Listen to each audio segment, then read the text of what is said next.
Hello everyone, it's me Uncle John. Today I am going to read Harry Potter and the Sorcerer's Stone, Chapter 6. The Journey from Platform 9 and 3/4. Page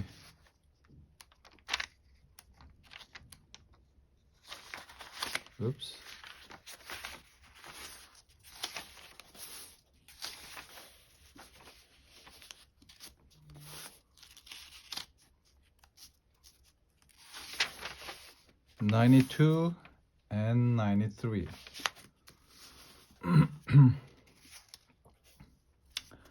Harry swung around. The speaker was a plump woman who was talking to four boys, all with flaming red hair. Each of them was pushing a trunk like Harry's in front of him, and they had an owl. Hard hammering. Harry pushed his cart after them. They stopped, and so did he, just near enough to hear what they were saying. "Now, what's the platform number?" said the boy's mother. 9 and 3/4, popped a small girl, also red-headed, was holding her hand. "Mom, can I go?" "You're not old enough, Ginny." "Now be quiet." "All right, Percy, you go first." What looked like the oldest boy marched toward the platforms 9 and 10. Harry watched, careful not to blink in case he missed it. But just as the boy reached the dividing barrier between the two platforms, a large crowd of tourists came swarming in front of him, and by the time the last backpack had cleared away, the boy had vanished. "Fred, you're next," the plump woman said. "I'm not Fred, I'm George," said the boy. "Honestly, woman, you can't call yourself a mother. Can't you tell I'm George?" "Sorry, George, dear. Only joking, I'm Fred," said the boy, and off he went.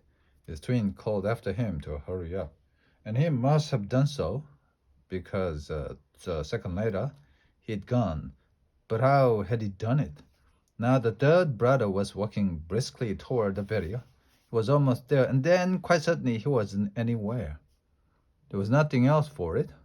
"Excuse me," Harry said to the plump woman. "Hello, dear," she said. "The first time at Hogwarts?" "Ron is new too."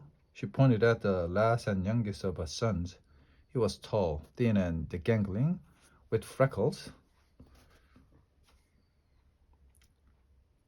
"Yes," said Harry. The thing is, I don't know how to get onto the platform," she said kindly, and Harry nodded. "Not to worry," she said, "dear. All you have to do is walk straight at the barrier between platforms 9 and 10. Don't stop and don't be scared. You'll crash into it. That's very important. Best do it at a bit of a run. If you're nervous, just go on. Go now before run." Okay," said Harry. He pushed his trolley around and stared at the barrier. It looked very solid. He started to walk toward it. People jostled him on their way to platforms 9 and 10. Harry walked more quickly. He was going to smash right into that barrier, and then he would be in trouble. Leaning forward on his cart, he broke into a heavy run. The barrier was coming nearer and nearer. He wouldn't be able to stop. The cart was out of control. He was a foot away. He closed his eyes, ready for the crash. It didn't come. He kept on running. He opened his eyes. A scarlet steam engine was waiting next to a platform packed with people. A sign overhead said Hogwarts Express. 11 o'clock. Harry looked behind him and saw a wrought iron archway where the barrier had been, with the word platform 9 and 3/4 on it. He had done it. At the end.